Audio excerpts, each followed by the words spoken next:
గ్రామంలో నూతనంగా నిర్వహిస్తున్నటువంటి అయ్యప్ప సేవ దేవాలయంలో ఈరోజు అయ్యప్ప సేవ పుట్టిన సందర్భంగా మొదటి వార్షికోత్సవం ఘన విజయంగా జరిగింది.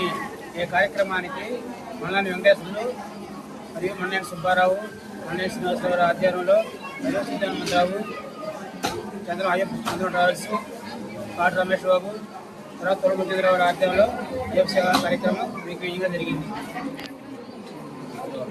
వచ్చిన వాళ్ళందరికీ అన్నదాన కార్యక్రమం దిగ్విజయంగా జరిగింది.